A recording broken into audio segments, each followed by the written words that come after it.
Alors je viens de Sardaigne, c'est l'une des îles italiennes avec la Sicile. Ma ville s'appelle Cagliari, c'est un peu la capitale de la Sardaigne si on peut dire ça comme ça. Il y a beaucoup de nature, c'est très relaxant et j'adore.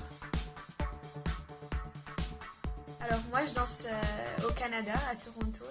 Là c'était ma première année cette année. Et en fait j'ai fait partie de ce qui s'appelle Trainee Programme, c'est un cours pré-professionnel uniquement pour les élèves qui sont déjà diplômés. On vient un peu de partout dans le monde et on peut à la fois travailler avec la compagnie, à la fois juste s'entraîner dans l'école. Si je devais en choisir une, je pense que ce serait Marianella Nunez. Parce qu'elle a juste une joie de danser incroyable et une technique de dingue. Elle transmet de la joie quand elle danse.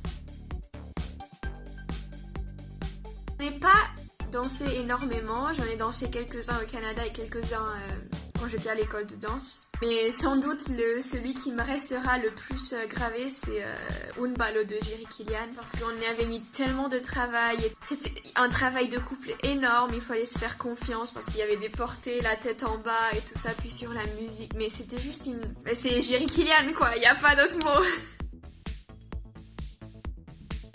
C'est un métier extrêmement difficile en fait. En fait, quand on commence la danse, on se rend pas compte de comment ça va être. Parce que c'est pas seulement physique, mais c'est très mental. Même que c'est plus mental que physique. Il faut une préparation physique et mentale énorme pour pouvoir atteindre un certain niveau. Il y a beaucoup de blessures, beaucoup de douleurs, mais aussi beaucoup de joie qui est repayée sur scène. Donc c'est un métier où il faut beaucoup de persévérance et de détermination. Ces années à l'école de danse, je garde des très bons souvenirs, mais également des très mauvais. J'y étais pendant 9 ans, donc une bonne partie de ma vie c'était là-bas. Et il y a beaucoup de pression, et beaucoup de challenges et tout ça. En fait, on s'habitue à ce que notre vie elle soit là-bas, donc une fois qu'on sort, on est un peu dépaysé. On se dit mais j'ai pas assez profité de la vie peut-être. Enfin, c'est une ambiance.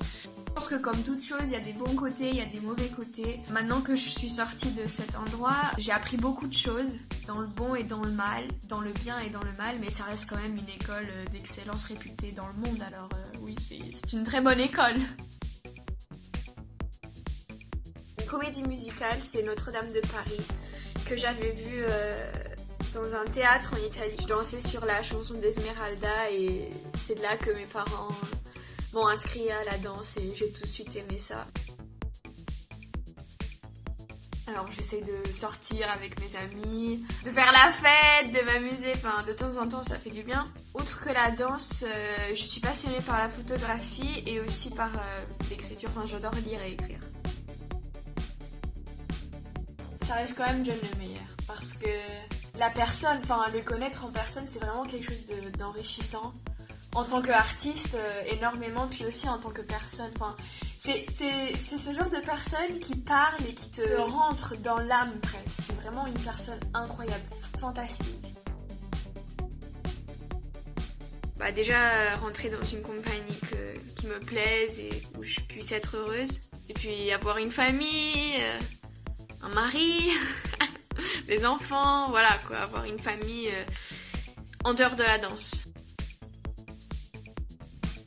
A Body of Work, c'est la biographie de David Alberg. C'est un très bon livre, c'est très inspirant, je le conseille à tous les danseurs, de tout le monde, toutes les écoles, toutes les compagnies que vous voulez.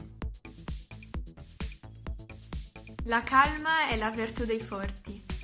Ça veut dire, le calme, c'est la vertu des gens forts.